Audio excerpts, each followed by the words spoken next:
So let's talk about what happens when you finally make it to your promised land. You've prayed for this. You've waited for this. You have went through all kinds of changes and transitions and trials and tribulations trying to get here. And now you find yourself finally stepping into the things that you believe that God has been preparing you for all this time. And then what? Because something that has really stood out to me as I have been reading through the book of Joshua is that when the children of Israel crossed the Jordan River into their promised land, it didn't end there. They were in their promised land, yes, but there were still things that God needed to address in them in order for them to seize and occupy the land. Their identity mattered, their healing mattered, their obedience mattered, and their relationship with God mattered even more. Even the way they experienced provision changed. And this is something really important to think about because we can spend so much time praying for the promises that we don't spend enough time asking God, what do I do when they get here? Who do I need to be when they get here? Because getting into the promised land is one thing, but you still have to know how to seize and occupy it. Always that girl I see staring straight back at me. Hey, beautiful souls. I'm Kai, and welcome to Reflections with Kai. This is a space where we reflect, heal, and grow into who God says we are. So if you've been feeling stuck, unseen, or unsure of your identity, then you are in the right place. And if you have not watched part one of this video yet, then definitely go back and watch that. I'll try and link it in the description because in that part one, we walked through Joshua chapter 2 through 4, and we talked about what happens before you cross into your promised land. Many of you watching this who are drawn to this video find yourself at the end of your season of transition. You know that you have been in the preparation process. You know that God has been speaking to you about all the things that He's about to bring you into. And now that time is upon you. So in part one, we talked about how God will give you instructions and strategy to prepare you to finally cross into that promised land. But today we are picking up in Joshua chapter 5, and we're talking about what happens once you cross that promised land, right? Once you start to see the things that God has been preparing you for. So in this chapter, and in the following chapter, we're going to talk about how the children of Israel, they crossed into the promised land. They're finally there. And then we'll talk about what happens next.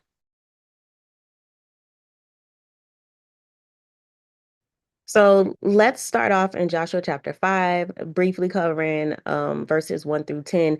Now, mind you, just like in part one of this video, I am not reading all the verses word for word. We're not doing a thorough, in-depth breakdown. I want to read to you and give you some context about what's being discussed here. And then I want to share with you what the Lord was telling me as I was reading through these chapters and what that means for those who will be watching this video. Okay, so I'm going to briefly give you some context, but I need you to go in your own time and read these verses word for word.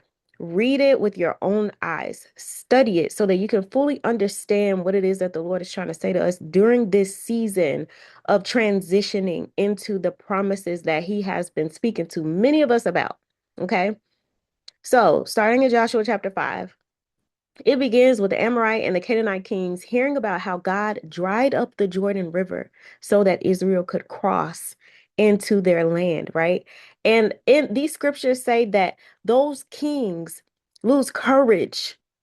Like they are totally hopeless. They feel despair because of what God has done for these people, right? And we see in these scriptures that the children of Israel, even though they've crossed into their promised land, they already know the first city that they're going to have to conquer, which is the city of Jericho. But before they go immediately into battle, they stop.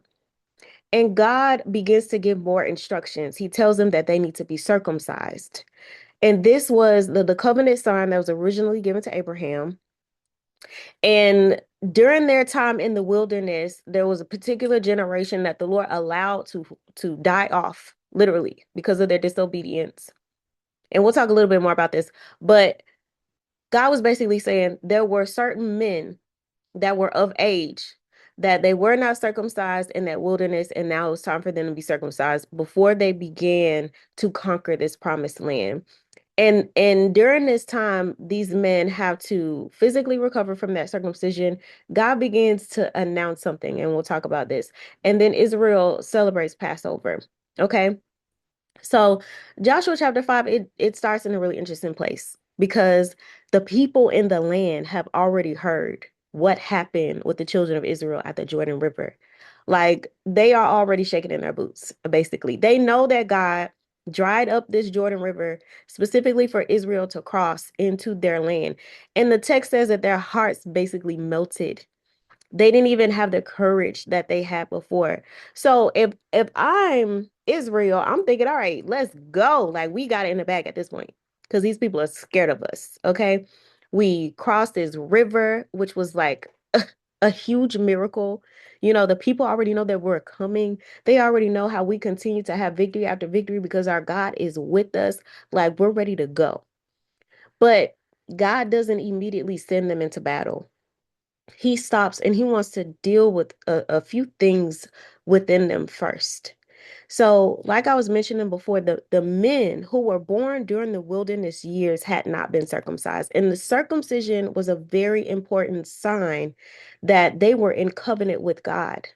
God had instructed Abraham to do this and said that all of his descendants moving forward would have to receive the circumcision. So before the conquest, God addressed the covenant. Before they started to accomplish things in their promised land, he wanted to deal with them and make sure that they knew who they belonged to. And that really stood out to me because I think sometimes we treat our wilderness season like that is where all of our formation, all of our development, all of our growth is supposed to happen. And then once we leave the wilderness, that's it. Like we got it. We've arrived, right? God heals us in the wilderness. He corrects us in the wilderness. He develops us and teaches us and strips things away in the wilderness. But that does not mean that once we get into the promised land that we're done being worked on. That, oh, I'm healed now. I'm ready. I got this. No. And we see this what he begins to address with the children of Israel. There were still some things that were not in place according to the instructions that he had given them, right? So God wanted to address this circumcision. And what I need us to take away from this is that entering into something that God has prepared, it doesn't necessarily mean that your development is complete. It doesn't mean that there aren't still things that are going to come up that the Lord is going to address. This land, receiving this land, hear me, receiving this land did not replace the covenant relationship that they needed to have with God. Accomplishing did not become more important than belonging to God. This is one of the first things that we need to understand about entering into a new season. You can finally get the business, the position, the marriage, the ministry opportunities and the resources, the influence, the whatever your promised land represents that God has spoken to you. You can finally get all those things. And God can still say, okay, now it's time to deal with this. Because the promised land does not become more important than your relationship with the God who brought you into the promised land. Please don't forget that. God is more concerned about who you belong to. He is more concerned about that versus how quickly you can conquer all the things that he's put into your hands. Now, Joshua chapter 5, verse 8, it describes how the men, after they received the circumcision, how they had to physically recover from the circumcision. And then in verse 9, God says that he has rolled away the reproach of Egypt from them. And this is connected with the naming of the place that they were in. They went on to name it Gilgal because of what God has said. And so I want to say this because even though this scripture is talking about how they had to physically heal because of the circumcision, it's something about the combination of that and God saying that he removed the reproach from being in Egypt that the Lord began to speak to me. And I believe that the Lord has highlighted this passage to me in connection with people who have already experienced significant healing while they were in the wilderness. But I want you to know that even though many of you may have done some significant healing, God has been dealing with your heart about things. He's maybe even restoring a lot of relationships that have hurt you, maybe in the past. There's a lot of healing that has taken place in your life. You prayed, you've forgiven people, you've learned how to set boundaries, you've unlearned unhealthy patterns, you've become more self-aware. You genuinely are not the same person you were before. Hear me. But you may find that when you enter into this promised land, these new environments where you're around new different types of people, where you're in healthy relationships, you may find that certain things start to happen that trigger you. And then you're sitting there thinking, wait a minute, like I thought I healed from this. I thought I dealt with this. I thought I was over this. Now, I want to encourage you not to automatically think that just because you're triggered, that you're becoming the old version of yourself again. Sometimes a new environment exposes something differently to you, right? So if you're used to toxic, unhealthy, dysfunctional relationships, being in a healthy relationship, even though it's good, it's healthy, it can bring up certain fears, certain insecurities that you had that it was easy for you to avoid or be ignorant of because while you were single, because you were single, you didn't have to experience certain dynamics that made you realize like, oh, wait a minute, maybe I do have a problem with, being a little controlling and trying to have things my way. Maybe I do have a problem with being argumentative and not knowing how to allow people to talk and not listen. Maybe I do have a problem with really trusting that this person's heart is good towards me because I'm so used to being cheated on all the time. You will start to see that even though these things are good, that they are exposing certain things within you. This is what the Lord wants me to point out. You may find yourself in leadership positions now that is exposing certain insecurities that you did not know were there because you never had anybody depending on you before. You never had anybody looking to you for answers before.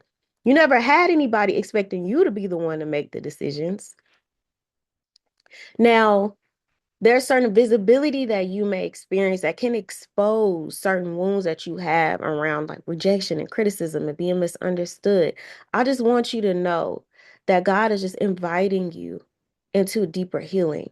God is just showing you another layer from a different place. So don't panic and tell yourself, oh my gosh, now I'm back at square one. Like now I took 2 steps forward, now I'm going 10 steps back. No, no. Let God show you what is actually being exposed within you and what he wants to do with it. And then something else happened. When God tells Joshua that he's rolled away the reproach of Egypt, this is where I think some of us we need permission to stop carrying the shame of our past into the places that God is bringing us into. You are entering into this new place as the healed version of you, but you may still be carrying shame about what you used to do, who you used to be, where you came from, what people said before. And you have to understand that you are not that same person. And you are allowed to walk as a person that he has developed you into.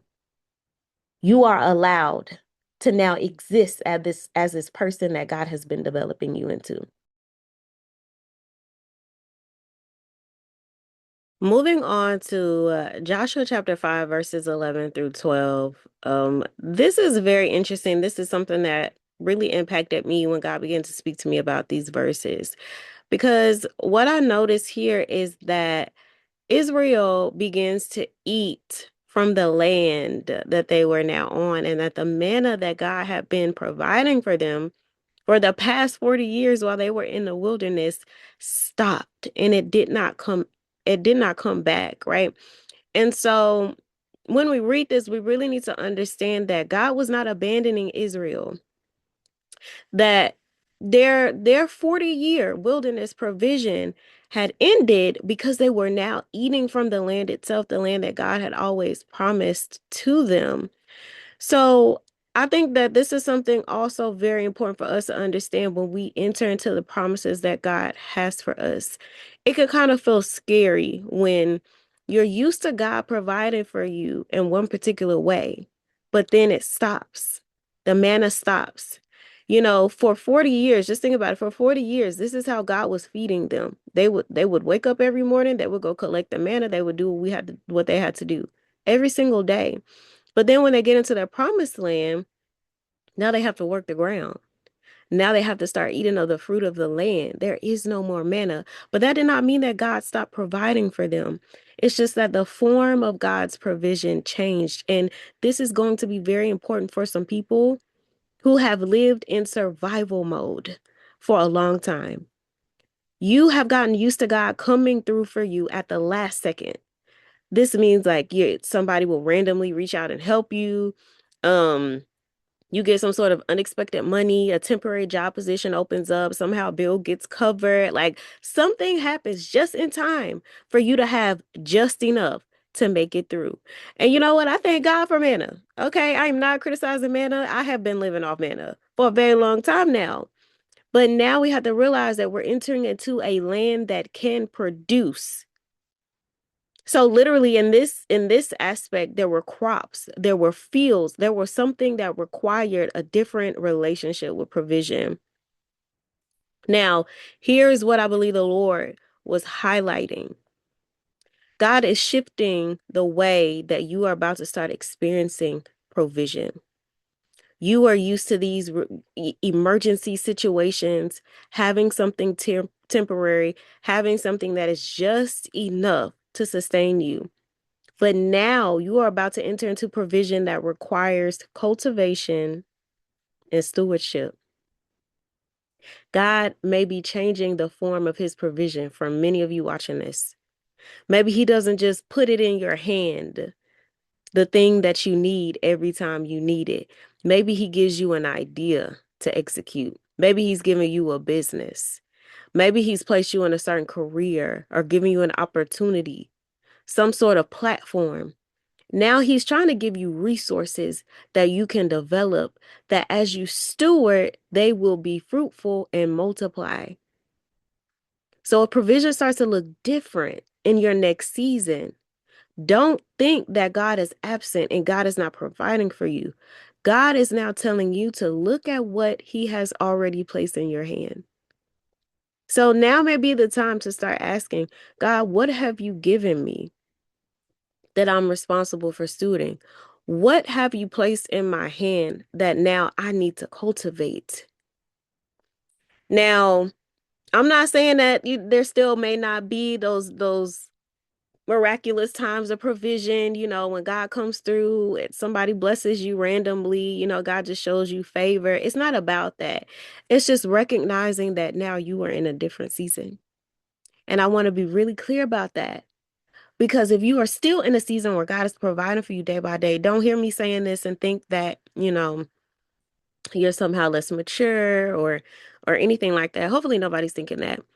But it's getting to a point to where once you enter into the things that God has for you, you have to steward it. You have to work your promised land. You have to cultivate it. You have to cultivate it. And so God is still providing for you. But he's doing that by giving you something that is capable of producing. Don't miss it. And again, if you haven't watched part 1 of this video, go back and watch that right now. Just pause this, go back and watch that and come back, because we have to understand something that I said there is just because something looks difficult doesn't mean that God didn't speak. It doesn't mean that God isn't there. And it doesn't mean that you can't do it. So just keep this in mind, that as you enter into the promised land, just like the children of Israel experienced the manna stopping, and that they now had to, well, let me not say had to, they got to. It was a privilege. It was an honor. They got to eat off of the land that God had promised them. But that requires a form of stewardship and responsibility in maintaining that land.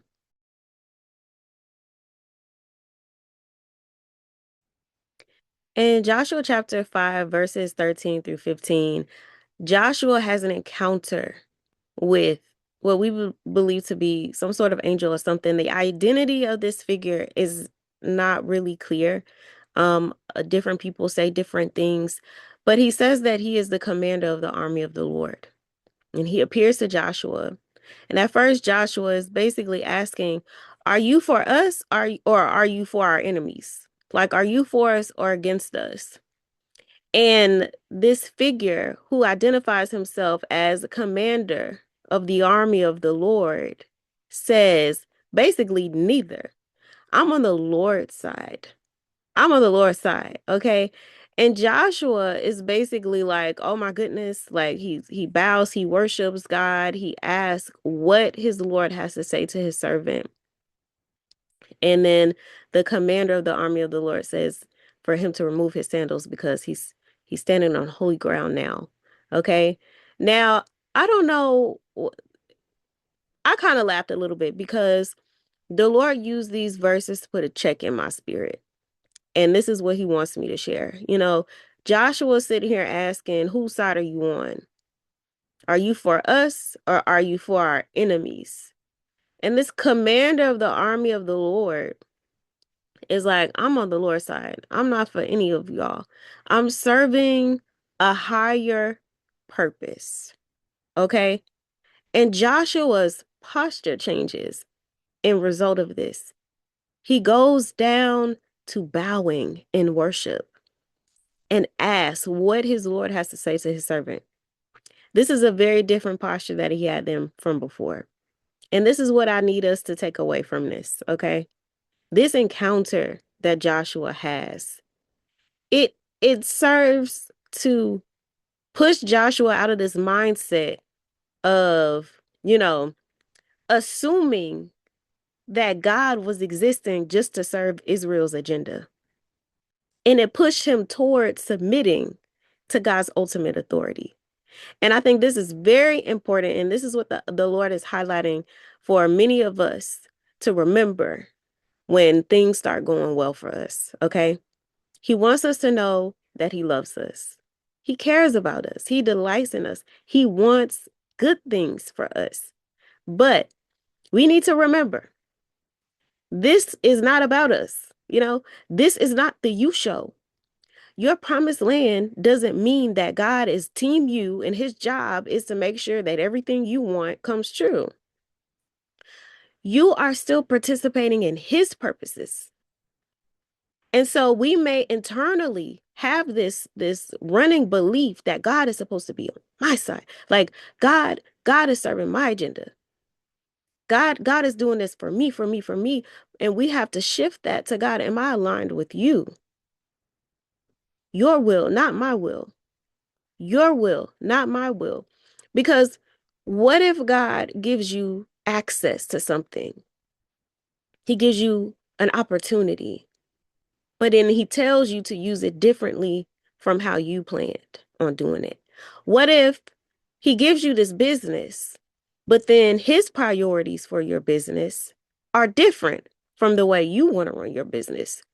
Same with the marriage. He gives you a wife, he gives you a husband, but what you want them to act like, what you want them to be, how you want them to serve you is different from the purposes that God brought y'all together for. Okay? You know what I'm saying?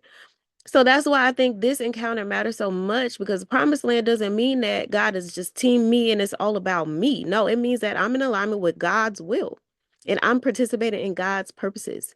And it's imperative that we do not forget that, and that we always maintain a position of submission and humility to God, always listening for his instructions as he leads us through this promised land, as he teaches us how to seize and occupy this promised land. This is not the you show. This is this is what I want to emphasize. This is not the you show. Okay? This is about God's divine purposes being done, being fulfilled in this earth through you. Okay? So you're important, but it's not all about you. Okay? We're going to move on to Joshua chapter 6, verses 1 through 10. So we're in a new chapter now. And so again, here's some context, but I need you to really read these chapters. They're not that long. Find your translation that's easy for you to read and understand. Compare versions so that you really are getting the context of what the Lord is saying through this video, through these chapters. So in chapter 6, this is where we see the children of Israel finally go up against the city of Jericho. Okay. And this is where things start getting good. Because, like I said before, it wasn't enough that they entered into the promised land. Now that they were there, they had to begin to seize that land and occupy it. This was not a passive thing. And again, if you haven't seen part 1 of this video, go back and watch that because we touched on that there. Getting into your promises does not mean that it's time for an extended vacation, that it's time for you to put your feet up and that there's nothing else that you have to do. And I'm not saying that things are going to be a struggle for you for the rest of your life and that what you experience in the wilderness is never going to stop because it's different. It is different now. But there's still responsibility involved because now you're walking in destiny. Now you have purpose in this promised land. So, for context, in this chapter, in these verses, the city of Jericho is a highly defended city. It has these massive, intimidating walls that they have shut up close. Okay? It says that nobody was going in that city, nobody was coming out because the people were scared, remember? So God tells Joshua that he's already delivered Jericho into Israel's hands. They already have the victory. And don't miss that. Oh, I'm sorry, I got excited. When God gives you a word like that, you can stand it. It doesn't matter. They hadn't even started fighting yet, y'all. And God was like, all right, y'all already got this in the bag. I already gave the city to you. What? Y'all, please don't miss that, okay? We have been guaranteed the victory in the things that God has promised us. We literally just have to walk it out. God told Joshua that he already delivered Jericho into Israel's hand, and then he gave them instructions to follow. And these were some very weird instructions for, all things considered, them going into war. It involved, walking around the city, the priest carrying the Ark of the Covenant, Trump, all this stuff. This was a very unconventional strategy. This did not make sense. Okay. They're sitting there looking at this huge fortified city right in front of them. And God is telling them, okay, I want you to walk around it once a day for 6 days. And then on the 7th day, I want you to walk around it 7 times. And then at the end, I want you to all shout and blow your trumpets. Like, what? What? What do you mean, God? Like, do you not what? Okay. Now, I, I'm sorry, this is so funny to me. This is so funny to me. But God gives these very specific instructions that to the human mind and in the area of war does not make sense. But what I love is that Joshua, we don't see Joshua going back and forth with the Lord. We don't see Joshua saying, but God, this don't make no sense. Why can't let's just go in this way. Let's do this. Like, no, he obeyed the instructions. And this is the point. It's not that, conventional strategies, conventional knowledge, conventional wisdom as we know it, that's just unspiritual, that it's bad or any of those things. The point is that when God gives specific instructions, his instructions take precedence over anything that we think we know. Okay? Do not reject God's strategy just because it doesn't make sense to you. And please, and I said this in the first video, don't go up and try and invent something weird or come up with something out of your own mind's imagination to make something happen in your life. Saying that, oh well, Joshua walked around Jericho, so I'm gonna go walk around this apartment that I want and make sure that I'm praying and I'm shouting so that God can get me in his apartment now. Unless he may instruct you to do that. He might actually instruct you to do that. But if he ain't tell you to do that, don't go and look. The point is be obedient to the instructions that God gives you. Did God tell you to do it? Because if he did, then you must do it. It may not make sense to you. That's okay. It doesn't need to make sense to you. You just need to do it and let God do what he's trying to do through your obedience. And something else about these instructions is that we see yet again the Ark of the Covenant was central to Israel's movement around Jericho. We see how the Lord instructs for the priest to go first, just like in the before they crossed the Jordan River, the priest had to go first. The Ark of the Covenant, representing the presence of the Lord. The Lord's presence has to lead you. He has to guide you. He has to guide you. We see throughout the scripture what describes God as going before his people and being their rear guard. In Exodus, God gave a literal physical picture of his presence going before the people of Israel and then moving behind them. It was a pillar of fire in the nighttime and then a pillar of smoke in the daytime. That's what was representing his presence. And so we have to remember that just like God's presence got you into this promised land, God's presence is going to allow you to seize and occupy the land. You still need him. You still need him. You need him now more than ever. Okay? Now, this is what I really want you to know. God knows how to lead you forward. God knows how to lead you forward, and he knows how to cover what's behind you. He knows what he's doing. If you trusted him before, you have to continue to trust him now. And he's going to continue to show you that he's got your front and he's got your back. Obey what he tells you to do. If you're not sure if God has given you any specific instructions, now's the time to go into his presence and ask him. And you have to make this a daily practice. We have to prioritize our intimacy with God. If we're not spending time with him, we're not communicating with him, how are we able to have a relationship with him? How is he able to get over to us important instructions that we need for these promises if we can't hear him? Because we're so distracted and we're so caught up in all these different things that we're blocking out his voice.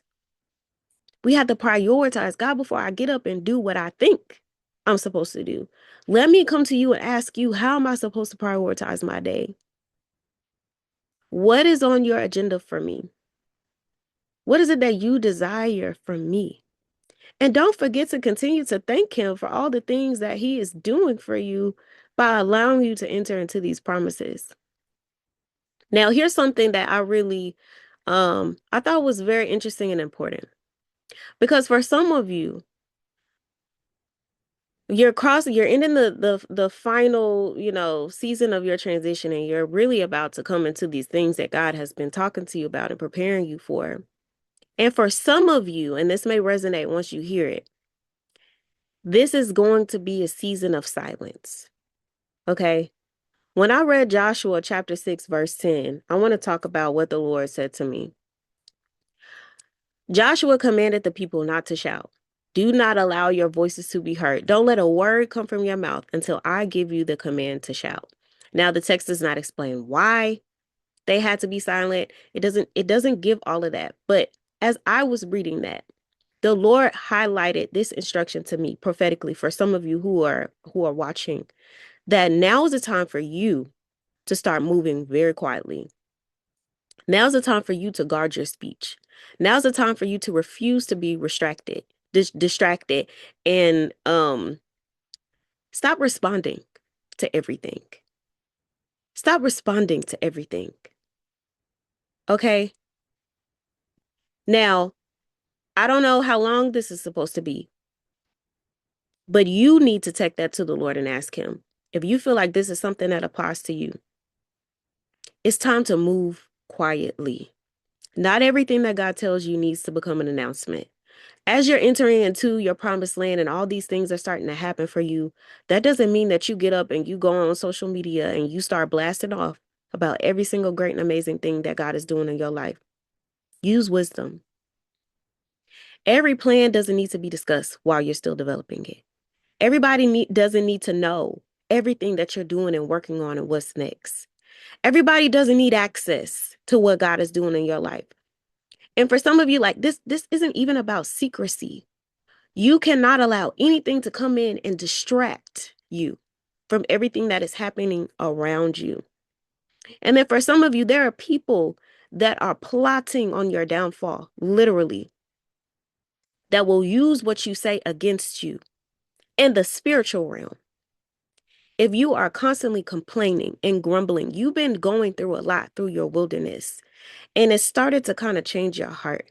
It started to make you bitter. It started to make you, very impatient. You're ready to get into these promises, and you're tired of the things that you keep experiencing from your circumstances. And so you're starting to complain more. You're starting to grumble more. You're starting to just speak more negatively. Now is not the time. Now is not the time. Be quiet. People are talking about you. Be quiet. People are lying on you. Be quiet. They're intentionally trying to provoke you and you know it. You for sure better be quiet. They're trying to pull information out of you. Be quiet. You do not have to answer every accusation people bring against you. You don't have to correct every misunderstanding that people have with you. You don't have to defend yourself to everybody. Don't allow people to provoke you out of your focus. Don't allow people to provoke you out of your promises because you need the last word. I just want to be clear. I don't know how long that instruction is for. I'm not going to assign everybody watching this video to a silent season, but the Lord is saying that there are some of you who know He's talking to you. He's talking to you. It's time for you to be quiet. Until He tells you to speak, don't say nothing. But when He tells you to speak, speak up. Speak up. So spend some time taking that to the Lord. Like, Lord, are there things that I've been talking about that I need to be quiet? Are there things that I've been saying that you are trying to correct me on? Do I need to just really, put my head down and not talk to anybody about what I'm doing? Even for some of you, you feel like, oh, well, I need an accountability partner. Or I have an accountability partner. I need to let them know what I'm doing so they can hold me accountable. But some of y'all need to ask if the Lord even told you that was somebody you needed as an accountability partner. Because, baby, they may be taking the information that you're giving them and trying to ruin your life with it. Okay? They may be trying to sabotage. You have to go to the Lord. Go to the Lord. And just remember, if He's telling you to be silent, be quiet. But when He tells you to speak, speak up.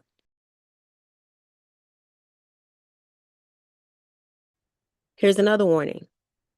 When we go to Joshua chapter 6, verses 17 through 27, write that down. Here's some context. So here we see where Jericho, the Lord is warning them. He's telling them, there are certain things that Israel is prohibited from taking for their own personal possession.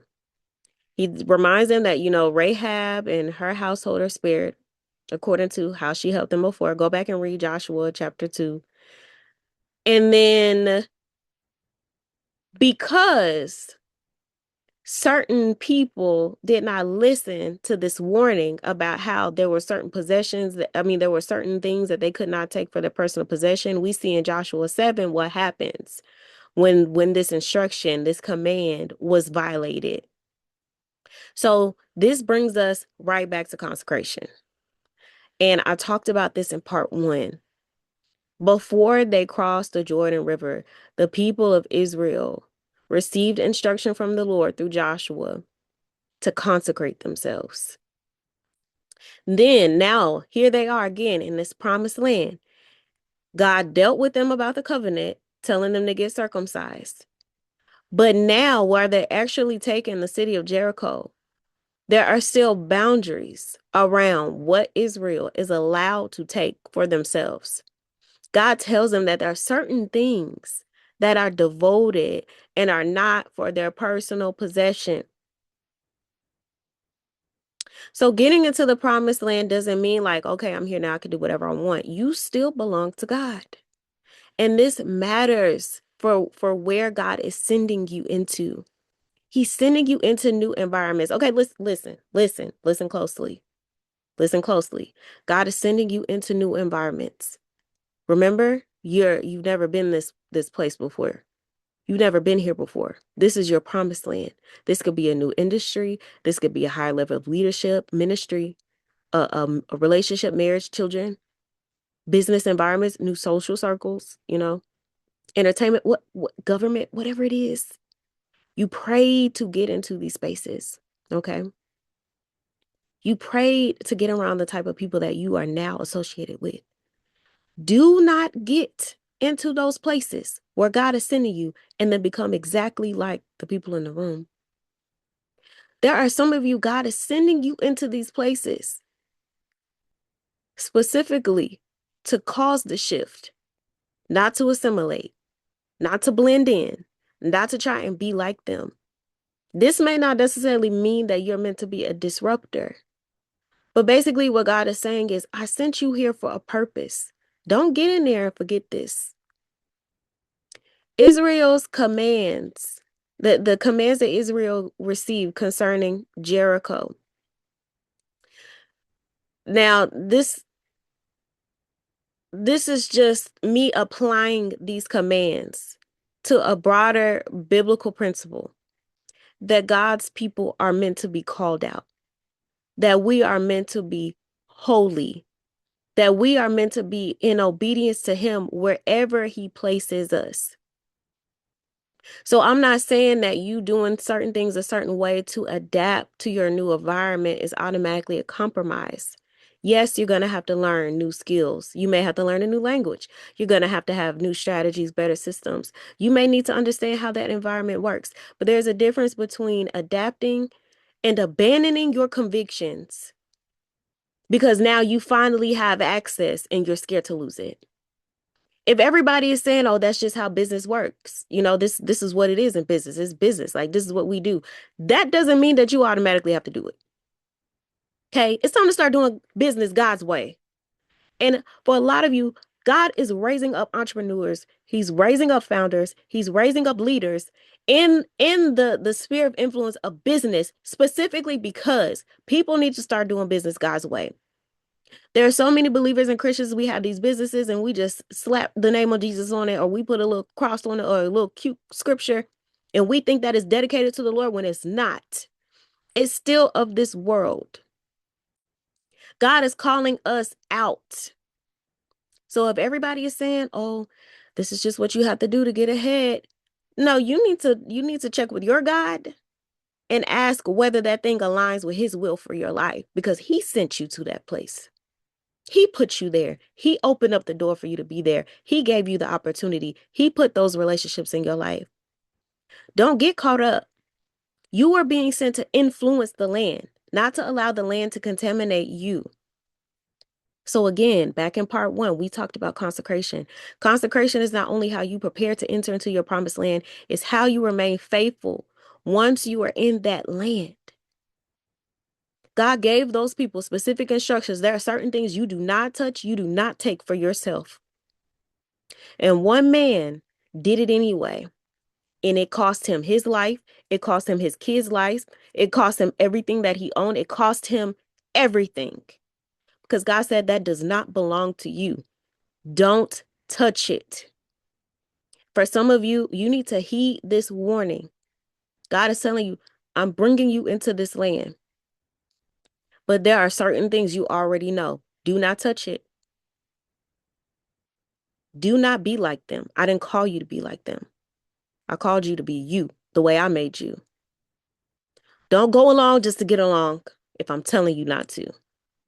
Heed the warning. Something else that I want to talk about, just to lighten things up a bit, you know. I kind of want to go back to Joshua chapter 5, verse 1 a little bit, because again, it was talking about how those kings in the land heard what God had did for his people, and they were losing courage, and I also want to bring up too Ephesians chapter 6, verse 12, that teaches how our struggle is not against flesh and blood, it's against spiritual forces. It's against spirits, right? And I don't want to interpret these kings as like demons, they were demons, and say that, if people are coming against you or they're being difficult and all this stuff that they're necessarily demonized. Sometimes they are. Well, a lot of times they are. But I just want you, this is what I want you to take away with before I start rambling. Your enemies already know who you are because of your God. It's the people, they act up, they give you a hard time because they may not be aware, but they may be under the influence of some things that are aware of who you are because of your God. Now, this is not for you to get all big headed, be like, yeah, because my haters, and please don't do that. No. This is not for you to just assume just because somebody disagrees with you that, they demonized and all this different stuff, because no, you might be wrong. You just might be wrong. Use wisdom. Ask the Lord for the gift of discernment of spirits. But I just want to touch on something. The people already heard about what God was doing for them. They already know who you are because of your God. Just remember, people are going to oppose you. They're going to misunderstand you. They're going to mistreat you. They're going to make certain decisions to hurt you. All kinds of things.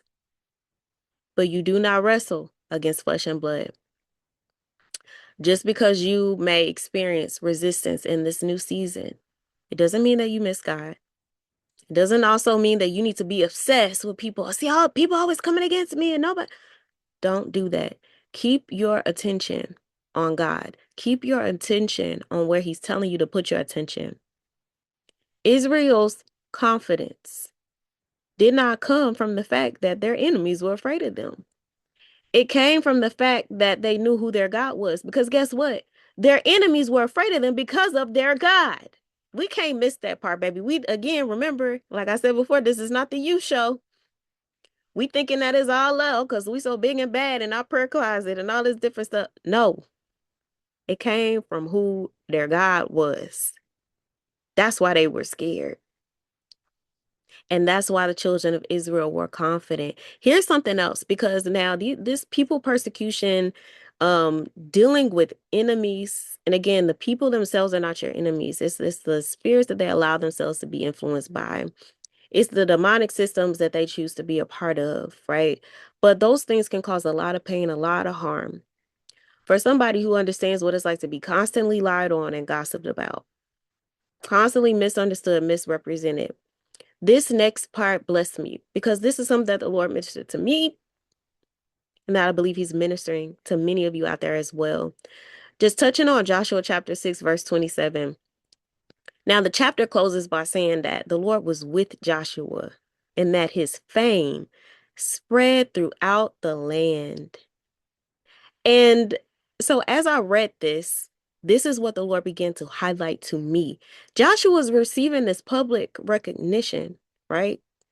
They started to recognize the visible fruit of Joshua's life. And that's how it's going to be. For many of you now, you are entering into your promised land. All the things that God was telling you, baby, now you're starting to see them. And you're not the only one seeing them. Other people are seeing the promises of God unfold in your life. But something that the Lord was saying to me is that for many of you, this visible fruit is a part of how God is going to vindicate you. After seasons of being misunderstood, overlooked, misrepresented, resisted, lied on, gossiped about, just straight up slandered, that just like Joshua, the people knew that God was with him. His fame spread throughout the land. So many years, you have been someone wanting people to understand you. You've been constantly trying to defend yourself. That's not what happened. That's not who I am. That's not even true. You don't know what God told me. You don't know the whole story, right? You may have felt this pressure to explain yourself all the time, to prove yourself to people. But for some of you, the fruit of your life is going to speak in ways that you're arguing, that you're defending yourself never could. So again, this also connects back to what God was saying about it's a time to be silent. Stop trying to defend yourself. God says, vengeance is mine. I will repay. Now, there may be times where God is like, no, speak up and say this. That you may have to correct something, you know, but you don't have to chase every single person and correct them about every single thing, every wrong version of your story that they're telling. You don't have to go and say I told you so to every single person who doubted you or who said you were lying. God says that the fruit of your life is going to be your vindication. And here's the beautiful part, because something else that God was saying is that if you really truly heed these instructions and these warnings and you just continue to partner with him in your life, that by the time he begins to vindicate you of all the things that people were saying and doing, that your heart isn't even going to be the same. You're not even going to need vindication the way that you used to or the way you feel like you do now. Because if your whole fantasy right now is just, just wait. Just wait until they see me. You get to the top and you like, look at me now. Remember when you said, remember how you was talking all that trash? You remember, you remember. Now look at me. It remind me of that song back in the day, Mike Jones. Back then didn't want me, now I'm hot, they all on me. You think, okay, now I'm hot. Now you see something. Now you seeing all the stuff, and now you sniffing back around my way, trying to act like we cool. Look, some of y'all really want to be like that. And you can't be like that. You can't be like that. And what the Lord is saying is if you truly allow him to continue to heal you and to teach you how to forgive and to teach you not to retaliate and to continue developing maturity in you, then when things start happening, your life starts getting better, you will not use your success as a weapon against everybody who hurt you. Now, forgiving people doesn't mean everybody automatically gets access to you again. You still need to have boundaries. You still need to use wisdom. But it's time to get to a place to where you don't use your success as revenge towards somebody else. Your life becomes the vindication. Your life is the reward. Proving other people wrong is not the reward. The life that you now get to live with your God is the reward. And I just love how it says that at the end, the Lord was with Joshua. He had evidence through his obedience, through the things that God was bringing him through, that the Lord was with him. If you have God, you have everything. If anything, when people look at your life, what you want them to say is that the Lord is with them. The Lord is with her. The Lord is with him. That's all that you could ever need. That's all that you could ever need. So I think that's where I want to leave this video series. This was a two-part reflection. Again, this was for people who are in the season of transition. They're coming to the end of their transition. They're literally about to walk into their promises. They're about to begin experiencing all the things that God has been talking to them about, that they have been praying to God for. When we first started talking about the promised land, I told you that I didn't want this to be another message about, oh, your blessings are coming. You're about to get everything you could ever want. That's not what I really see when I read the book of Joshua. Yes, God brought them into what he promised. Absolutely. And it's something to get excited about. It's something to be joyous about. It's something to start thanking God and praising God in advance about now, because he's been speaking these things to you. So if you really trust him, if you really believe him, you be rejoicing on that. You'll put a praise on those things, right? But before the people of Israel crossed into the promised land, God had to teach them, how to follow his presence, how to obey him when they didn't understand like the strategy that he was using, to consecrate themselves, to honor their covenant with him, to remember what he had already done. And those things apply to us today. And even when the people of Israel crossed into the promised land, God still had to deal with them.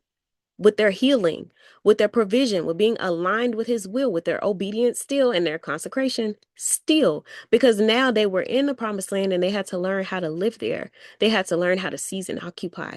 That still applies to us today. So if you genuinely believe you're in this major season of transition and it's coming to an end, get excited. Get excited. If you've been in the wilderness for a long time and things are finally changing, baby, rejoice. You've earned this rejoicing, okay? But I don't want you to become so consumed with getting into the promise that you forget the God of the promise. So if you haven't watched part 1, go and watch that. Then come back to part 2. It's really important that you begin to ask God, what is this land that he's about to deliver into your hands? What are the promises that he's really bringing you into? How are you supposed to steward them? How are you supposed to operate? Who is he expecting you to be? Let him continue healing you. And remember that even though things may come up and you may still feel triggered and things may happen, that does not undo all the progress that you've made to get to this point. Don't panic when your provision, your finances begin to change at first. That manna stops and God starts looking to you to use what he's already put in your hands and be fruitful and multiply. Check your heart. Don't just assume that God is going to do everything you want him to do because it's you. Make sure that you are in alignment with his will and his purposes. In anything God tells you, whether it makes sense or not, whether it seems unconventional or not, obey God. Obey. This was the key to the children of Israel's success. Oh, baby, read the rest of the book of Joshua. Because the one time they disobeyed, they experienced defeat. But every other time, it was in the bag. Obedience is key. Guard your mouth and know when to be silent and when to use your voice. And always remain consecrated. You belong to the Lord. No matter where you are, no matter who you're around, you belong to the Lord. Let God handle your reputation. Let God defend you. Let God give you vindication. So at the end of the day, I want the evidence of your promised land to simply be that God is with you. Yeah, you may find yourself in better circumstances and things are better in your life, but there should be evidence that God is with you. That should show up in how you live. That should show up in how you are stewarding what he's giving you, how you treat people, the decisions you make, and who you ultimately are becoming in this process. Because the promised land, it is not only about what you are going to receive. It's about what God is doing through you because you belong to him. And whatever God is bringing you into, I pray that you never become so impressed with the things that you forget who brought you there. So, all right now, beautiful souls, I just thank you so much for reflecting with me today. Until next time, I want you to keep reflecting, keep healing, keep growing, and remember, God's image looks good on you.